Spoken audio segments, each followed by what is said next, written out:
It's May 26, 2026. It's 6:22 in the morning. It's 53 degrees Fahrenheit, 12 degrees Celsius, and I'm going for a walk.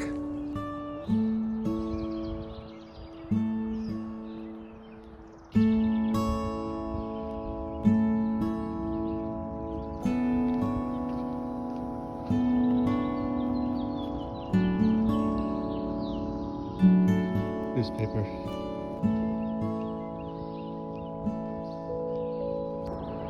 Can you see the fog down in the valley?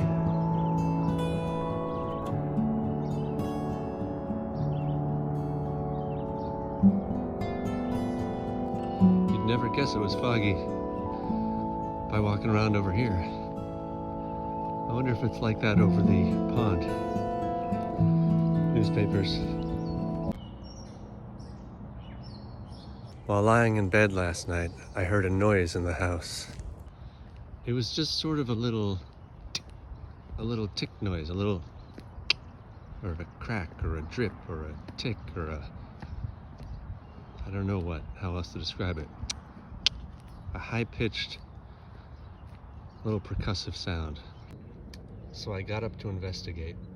It's a small house, and it's fairly open, and it's got a lot of wooden surfaces, so sound travels.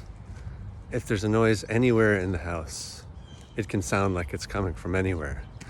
So there's a process you got to do to locate when there's a intermittent noise like this one. First thing I did is I got up and I stood just in the doorway of the bedroom to make sure that the noise was coming from outside the bedroom and not inside. And I had to wait in the dark and the quiet because it wasn't a constant tick noise. It was, like I said, intermittent. So I stood there in the dark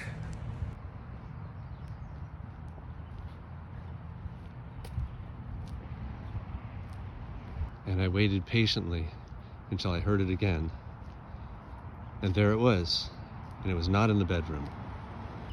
So I ventured out into the hallway a little bit, and I stood with my left ear heading towards the bathroom, and my right ear sort of going backwards to the bedrooms.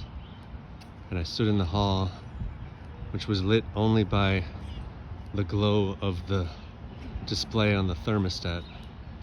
And I was listening for the tick, which I thought maybe it's a drip. It's not foggy at the pond. I stood there and waited in the silence until it ticked again, and it was not coming from the bathroom, because I heard it out of my right ear, which meant it was not in the bathroom, and it meant it was not further in the house, in the kitchen or living room, which narrowed things down a lot. So I slightly adjusted my position and I stood again waiting. It was very quiet, except for, I thought, well, maybe it's something having to do with the forced air, the heating and cooling system. So I stood back again and I listened close to where the washer and dryer were. Maybe something was dripping in there. And then I heard the tick again. And it was definitely not coming from the little laundry closet. It was definitely coming from my right ear, which meant it was from one of the two little bedrooms. And there's nothing in those, there's nothing in those rooms that should be making a noise. So then I started to think, is it an electrical thing? Is it like a spark? Or is it maybe something that's hanging down like the little chain from the window shade, and it's blowing in the breeze from the ventilation system or something? So I stood and listened more in the dark house. Did I mention it's a very quiet noise?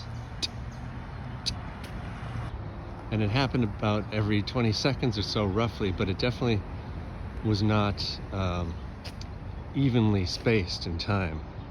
So I didn't think it was something mechanical. And I kind of ruled out that it was a drip, because drips are usually pretty rhythmic. I stuck my head into the bedroom that we use as an office. And of course I thought, it's probably a mouse getting mixed up in some monkey business.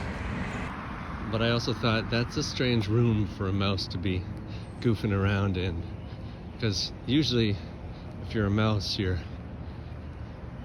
somewhere where there's maybe food or like good hiding places, and this is just a room with nothing much in it.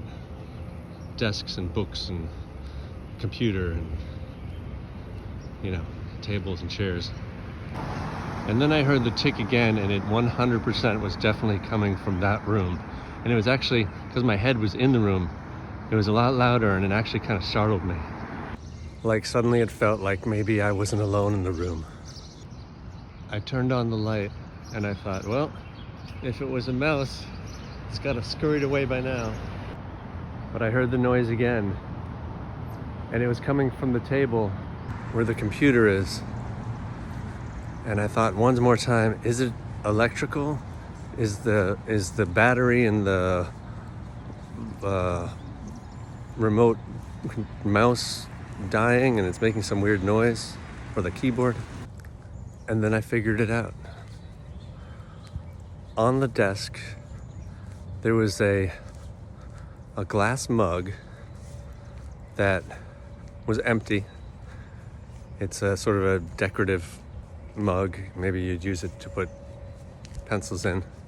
But so far it was still empty because it was new. And in the bottom of the mug was a little disc of cardboard that had some writing on it. I don't know, probably said something like, you know, microwave safe dishwasher or something like that. But a little piece of hard cardstock round in the bottom. This glass mug.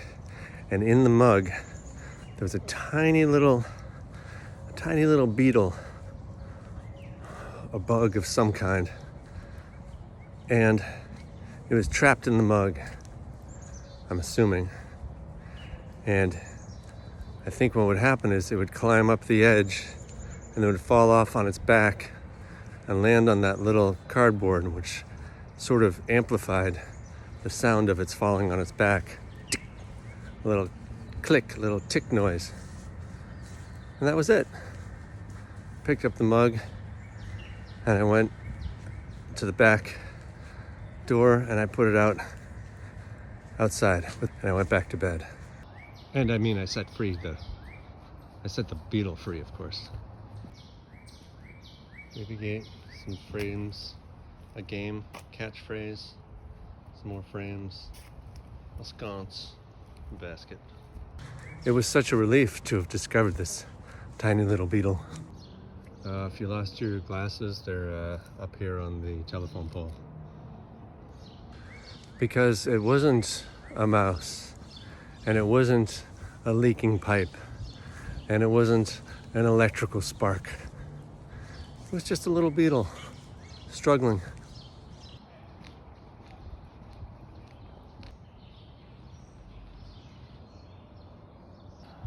It still took a little extra time to fall asleep, because even though I wasn't nervous or anything about the noise,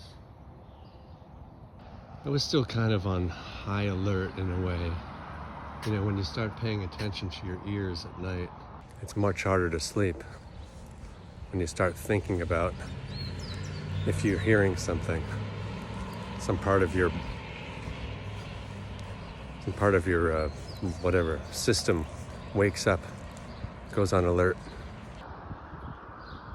It wasn't bad though. I just opened up my little Sudoku game, and that shifted my brain, and I stopped listening, and then dozed off soon after, dreaming of number patterns and beetles.